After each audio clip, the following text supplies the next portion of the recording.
A reconciliation between Prince Harry, Prince William and their father is not out of the realm of possibility, sources say. Amid concerns King Charles' coronation will become a circus if their royals are still at war.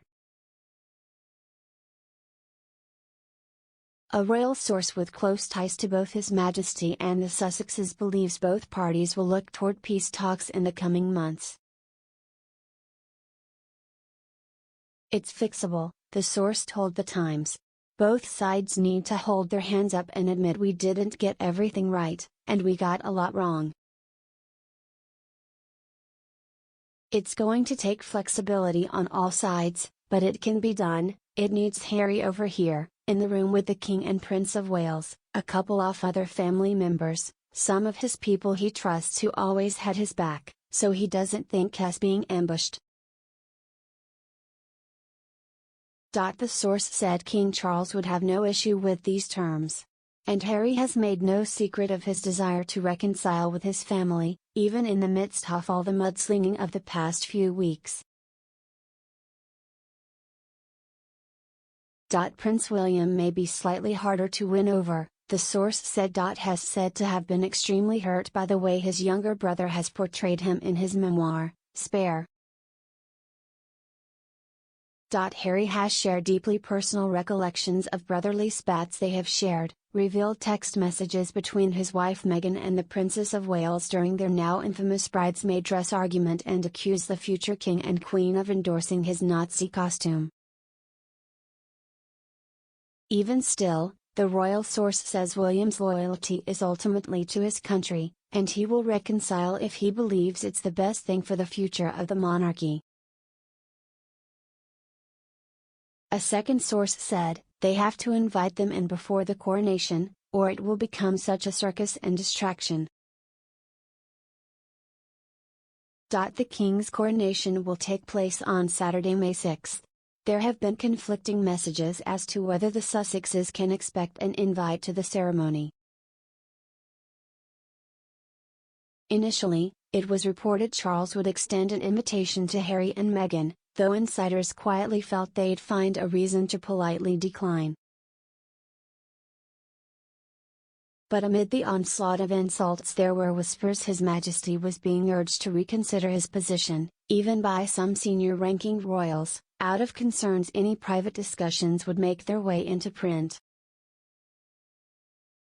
These qualms were no doubt not eased when Harry revealed in an interview with The Telegraph this week that he had enough material to publish his second book. In fact, half of his first draft ended up on the cutting room floor, because he feared revealing its contents would mean he'd passed the point of no return with both his brother and father.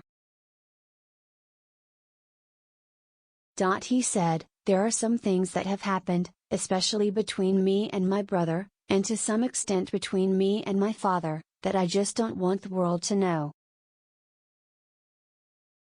Because I don't think they would ever forgive me. These memories were shared with ghostwriter J. R. Moringa only for context, and did not make the final cut. Publisher Penguin Random House says Spare is already a record breaker. Harry said he knew that including any details about intimate moments with his family would attract backlash, but ultimately decided he could not truthfully tell his story without them. Still, the royal household is said to remain hopeful the worst of the grenade throwing is now in the past. If that proves to be correct, and Harry spends the next few weeks living the quiet life in Los Angeles he and Meghan have longed for, sources say there is hope for his relationship with his family. Harry said he'd be open to reconciliation and even returning to a partial royal role, on the condition he could have frank conversations with his family which would stay private. I don't know whether they'll be watching this interview, or not, but what they have to say to me and what I have to say to them will be in private, and I hope it can stay that way, he said, noting he doesn't want frank discussions to leak out. The comments have been labeled ironic given all the private moments Harry has shared in his memoir. He also said he'd require an apology for Meghan if he were to return to the royal fold. The prince said, "You know what you did, and I now know why you did it. And you've been caught out, so just come clean." He claimed that if people had listened to his concerns earlier, the gulf between he and Meghan and the rest of the royals would not have grown so wide. It is not clear what Harry wants his family to apologize to his wife for, but he claimed he was fighting the good fight by siding with Meghan. During the publicity blitz to promote his book, the Duke of Sussex told Tom Bradby that a lot can happen between now and then when asked if he will go to see his father crowned in May.